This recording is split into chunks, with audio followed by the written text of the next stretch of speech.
Hello and welcome to the latest episode of Legal Thinking with myself, Ed Wotton. And me, Liam Pape. How you doing, Liam? I'm for the most part good. I've had a lovely August. If this goes out in August, if it doesn't, I presume I've had a lovely early September as well. But I am full of cold or possible COVID. Hopefully not the latter. Hopefully just the former. But so to this time we're doing something a bit different, aren't we? We're talking about the Oxfordshire residential property market this time, and instead of actually bringing people on the show to talk, we actually kind of went out and did a bit of reporting, didn't we, Liam? We did indeed. So, we spoke to a few contributors who are actually part of our Mind the Gap report into the residential property market of Oxfordshire and Bath. So our guests, or I should say interviewees for this time, were Simon McConnell, who's a partner at Jonas in Oxford, John Gebbels, who's MD and founder of OXON Property Search, and Stuart Bradney, who's director in deal origination at Carbon Funding Consultants. For the first part of this, they just give us an overview of the market, and each of the guests agreed that Oxford remains a high-priced market, with little change expected. Oxfordshire is extremely well placed geographically within the country. You know, we're just over an hour from London, just over an hour from Bristol, Birmingham, and the south coast. So it's an excellent area for developers to build because we've got a very good diverse audience.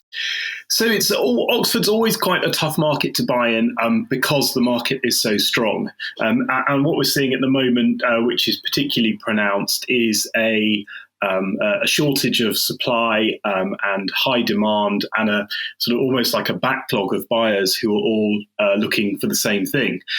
So that is causing prices to certainly be sustained, and if not, continually be inflated. Oxford is a really tough. It's a really tough market to kind of engage in from owner occupier and investment perspective. It's the dynamic too. It's easy to get into London, and London is the heartbeat of the UK property market. Things do, and the employment market, and people get paid more money typically working in London. I feel the Oxford market is always going to be strong. However, thanks to COVID, that's meant that more people have been bringing their hard-earned London cash to Oxfordshire. A lot of the pandemic movers that came out of London and elsewhere in the direction of Oxford went into rented accommodation, and many of them are still in rented accommodation, ready and waiting for houses to come to market. So it's not at all uncommon when something that is a good house in a desirable location that's sensibly priced, when that comes to market, it's not uncommon that there will be a very, very quick, immediate multiple interest, leading to a number of offers, which then end up going to a sealed bids or a bidding situation. So it's competitive still, even with the rising inflation and interest rates. There's still a huge amount of buyer demand and not enough supply into the market. So strong market, but a tricky one to buy in. Particularly since COVID, there's been a mass exodus out of London, and I think it not necessarily aimed that those buyers coming from London haven't specifically been looking at new builds. I think what we've been able to offer in Oxfordshire for them is just a much more diverse portfolio of property, and predominantly they get better value here. Oxfordshire is not immune to the national trends affecting the residential property market.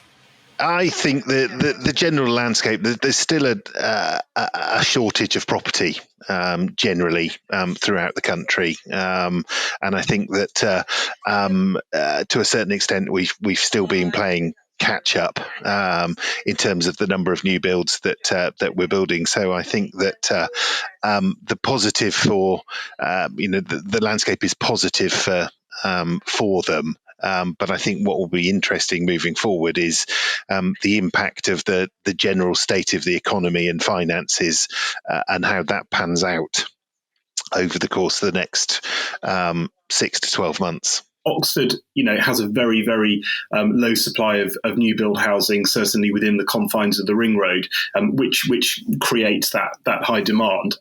Other areas which have the supply of housing, i.e. supply of new build housing, the markets are slightly easier to penetrate in those areas. But in small villages where that new build supply doesn't exist, then it's a similar case to Oxford. So a little bit more variety outside of the city, but still that dynamic exists certainly in the smaller villages.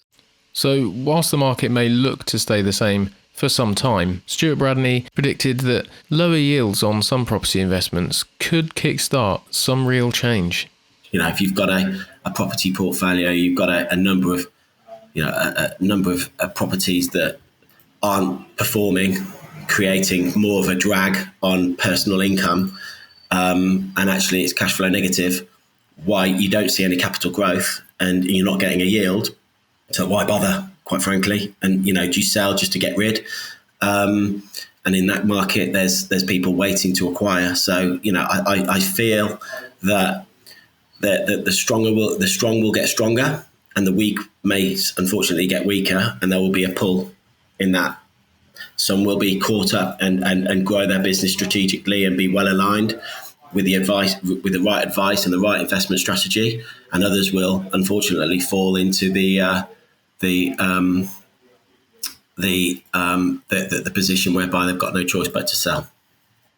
Large incorporated landlords that have been that are sitting on big portfolios, well leveraged, relatively lowly leveraged, but generating a good yield, that have got their affairs in order and have been organised over the course of the last 10, 15 years in their structuring and following the process, will be fine. And I think that's absolutely fine. But the amateur landlord will not be, in the main. I think there's too many challenges there, and there's too many obstacles to really see that. There might be the ambition, there might be the desire to engage.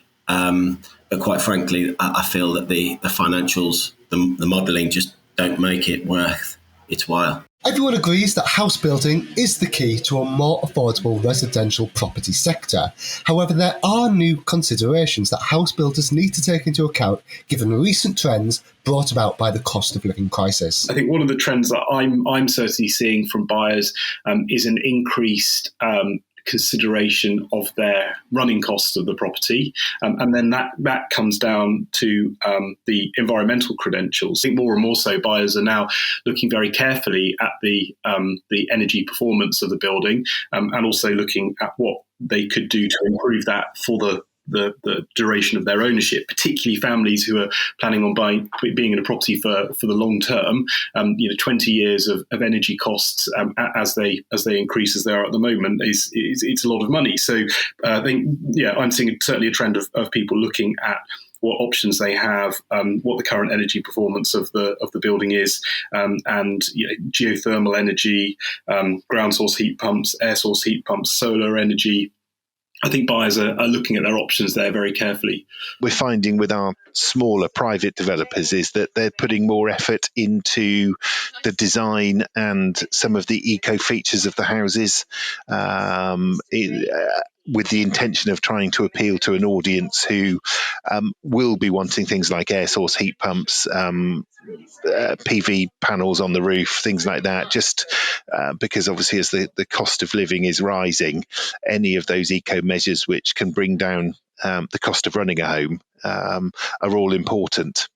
And beyond the cost of living crisis to the future of the residential property market, John Gebbels had some interesting ideas about the possibilities he's seen through technology. The technology that's available now in video footage of properties as people are looking to buy, in Matterport tours, which enable you virtually to walk around the property room by room and look up, look down, look side to side.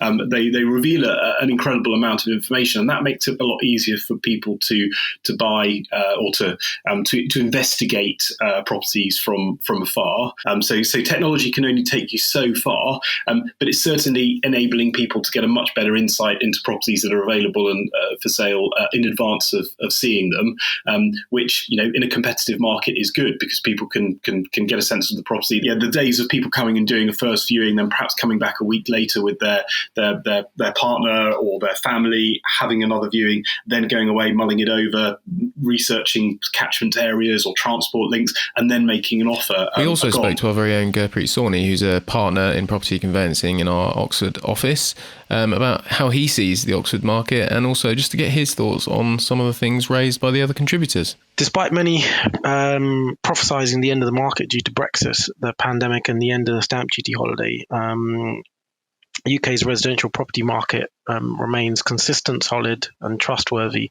The speed of the vaccination programme, the relaxation of social distancing measures and the government support for both jobs and the housing market in 2020 and 21 has kept confidence really high. The price of a typical home is now some 45,000 odd higher than in February 2020. That's the month before the pandemic struck. Oxford absolutely matches with the rest of the country. I mean, it's a market that has been and in my opinion always will remain very strong for a number of reasons. Primarily where it's located, being very close to London, Bristol, Birmingham. It's a good place to develop. And it's a diverse market. The challenge around supply and affordability of housing, in my opinion, remains a primary goal on the domestic political agenda. The government's facing a huge task to be on target for their goal of building 300,000 new homes per year by the mid-2020s. Efforts to boost supply need to focus on encouraging a greater variety of homes to suit a greater variety of end user needs, such as purpose-built, build to rent, attractive specialist, later living household and shared ownership. So there's a lot to be done, but certainly, as I said, there's a lack of supply for the growing demand. So the climate crisis, it remains the biggest issue on the government's property reform agenda. There's likely to be an increase in demand for more energy efficient, lower carbon sustainable homes, already more so than there is right now. In fact, the major UK banks have started turning their attention to this anticipated growth in demand. In 2021, there were 5 new lenders that entered the green mortgage market. There are now 14 green mortgage lenders in the UK with a total of 26 product offerings, compared with just 3 that were available prior to COVID. So it remains to be seen whether this growing interest will create a green premium for energy efficient homes, or a brown discount for poor performing homes. Technology, obviously we live in a smartphone world. There is a potential to grow and develop conveyancing apps and artificial intelligence. In fact, government have issued grants of £13 million to artificial intelligence projects in the service industry that deliver online legal advice to people who have no access to lawyers. And there's many companies and universities, particularly, that are being given grants to develop such technology. Potentially cryptocurrency mortgages as well. So there are companies that are planning to launch the cryptocurrencies, enabling banks to issue mortgage stablecoin on their network to improve the movement of mortgage funds. So there's lots happening in the industry, and certainly there have been some major improvements. Oxfordshire continues to have one of the strongest regional economies in the UK. Foreign direct investment is one of the biggest drivers of success for the area, and the East-West Rail project will re-establish a rail link between Cambridge and Oxford and transform the region's connectivity. This is one of the most important infrastructure projects in the southeast and will be a huge boost for the region's accessibility. In addition to that, the Oxford to Cambridge arc has been widely touted as one of the greatest opportunities for economic growth in the UK and could, with the right infrastructure, deliver over 1 million much-needed new homes. There is an emerging trend for more strategic planning, such as the Oxfordshire Housing Deal, which is committed to building 100,000 new homes by 2031 to address the housing crisis and support the expected economic growth. Thank you to all the contributors, or shall I say interviewees, as I mentioned earlier, for all their contributions to the podcast today. But also, I guess, thanks in order for their contributions to our Mind the Gap report, which you can find on our website via our residential property and conveyancing pages. Definitely worth checking that out. And yeah, I think you have some closing remarks about the podcast, Liam? Of course, if you enjoyed this episode, do leave us a 5-star rating on wherever you're listening to this. That really does help other people find us. And of course, our back catalogue can be found in your podcast provider of choice as well as on YouTube. Thank you very much for listening to this episode of Legal Thinking, and we'll see you next week. Bye-bye.